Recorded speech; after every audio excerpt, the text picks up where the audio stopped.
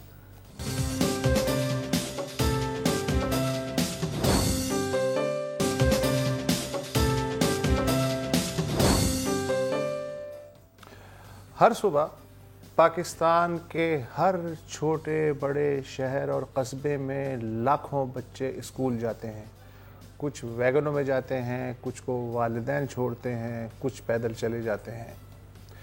لیکن اسی پاکستان میں بعض جگہیں ایسی بھی ہیں کہ جہاں وہ حدیث یاد آتی ہے کہ علم حاصل کرو بھلے چین جانا پڑے، وہ بچے اتنی جان جوکھم میں ڈال کے روزانہ اسکول جاتے ہیں کہ واقعی ایسا لگتا ہے کہ جیسے علم حاصل کرنے چین جا رہے ہیں۔ مثلا یہ ویڈیو دیکھیے شمالی پاکستان کے ایک علاقے کی۔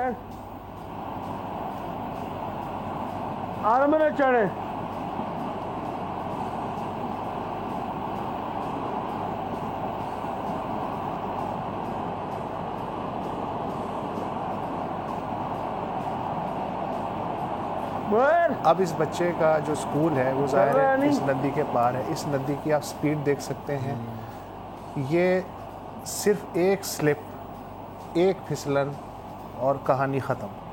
لیکن یہ بچہ کتنے اعتماد سے چل کے جا رہا ہے، اور میں یہ سوچ رہا ہوں کہ کل جب یہ تعلیم حاصل کر لے گا اور کچھ اس کے خواب ہوں گے اور وہ اگر خواب ٹوٹے تو اس کا کیا ہوگا؟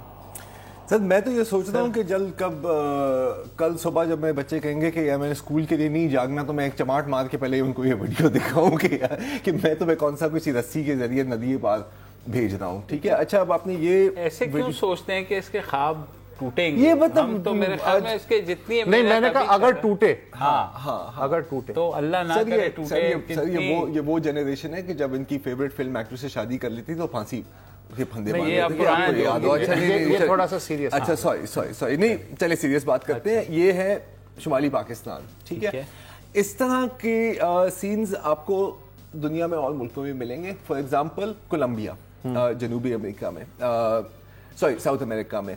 کولمبیا میں پہاڑ بہت ہیں, جنگلات بھی بہت ہیں, تو اکثر ایسا ہوتا ہے کہ بستی ایک پہاڑ پر ہے اور پھر بیچ میں جنگل ہے, بیچ میں ویلی ہے, کینین ہے, اور اسکول کہیں اور ہے. اب اگر وہاں سے پیدل جاؤ گے ظاہر ہے نہیں پہنچ سکتے. تو ذرا یہ دیکھیں کہ کولمبیا میں کیا طریقہ بنایا ہے بچوں کو اسکول بھیجنے کے لیے. دیکھیں وسط صاحب, یہ بھی آپ کو تھوڑی سی سیفٹی ایکوپمنٹ زیادہ ہے یہاں پہ, آپ دیکھ رہے ہیں. لیکن اس چھوٹی بچی کے لیے تو چھوٹی بچی کے لیے بالکل. اور آپ دیکھیں کہ کس انداز میں یہ صرف اسکول جانے کے لیے کیا کرنا پڑتا ہے.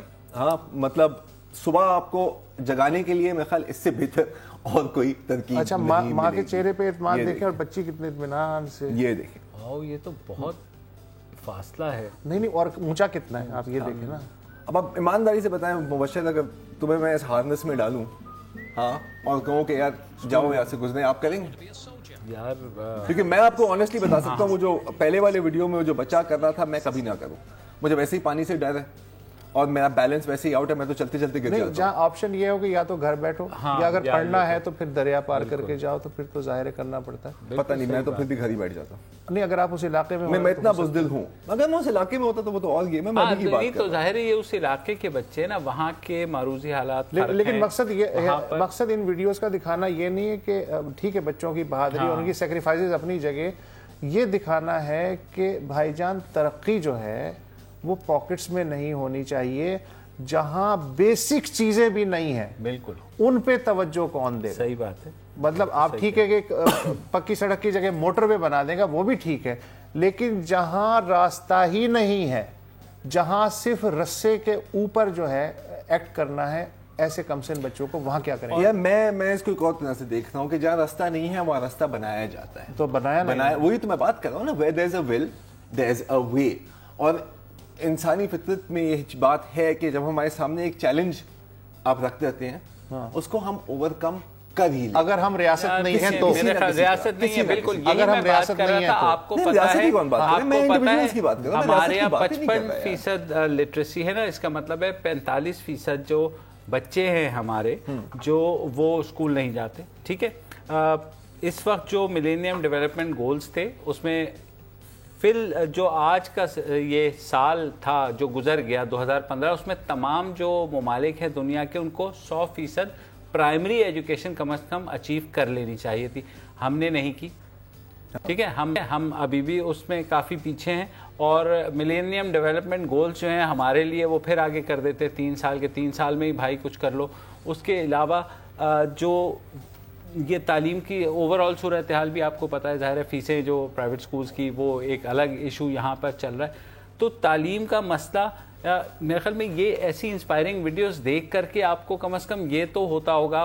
اور بچوں کا تو کیا ہے یار, بچے تو جتنے بھی بچے ظاہر ہے وہ دوسروں کو دیکھتے ہیں, وہ اسکول جانا چاہتے ہیں. تو ریاست اگر آپ کو آئین میں تعلیم, مفت تعلیم کی گارنٹی دے رہی ہے, اب تو آرٹیکل موجود ہے آئین کے اندر, اس کے باوجود کچھ نہیں ہو رہا. دیکھیں مفت تعلیم کی گارنٹی تو دے رہی ہے, لیکن مفت تعلیم اگر دریا کے اس طرف ہے تو اس مفت تعلیم تک میرے بچے کی اپروچ کیسے ہوگی یہ بھی تو ریاست کو دیکھنا چاہیے نا. رسی پر مطلب ٹھیک ہے کہ سب جو ہیں زور دیتے ہیں کہ اللہ کی رسی کو مضبوطی سے تھام لو. یقیناً اس بچے نے اس رسی کو اسی یقین کے ساتھ مضبوطی سے تھاما ہوا ہے, مگر ریاست کو اس بات پہ یقین نہیں ہے. ایک لڑکی ہے حسینہ, اس کی ویڈیو دیکھی, وہ ظاہر ہے اس نے جتنی بھی تعلیم حاصل کی گاؤں کی سطح پہ کتنی آدمی تعلیم حاصل کر سکتا ہے, اس کے بعد ظاہر ہے وہ گھر بیٹھ گئی. پھر اس نے سوچا کہ پھر میری زندگی کا فائدہ کیا ہے, تو اس نے جھونپڑی میں ایک سکول کھولا اور باقی بچوں کو بھی تعلیم دی. مثلاً حسنہ چراغ سے چراغ جلاتی جا رہی ہے لیکن اس سے آگے کہانی نہیں بڑھ رہی. یہ افسوسناک بات ہے.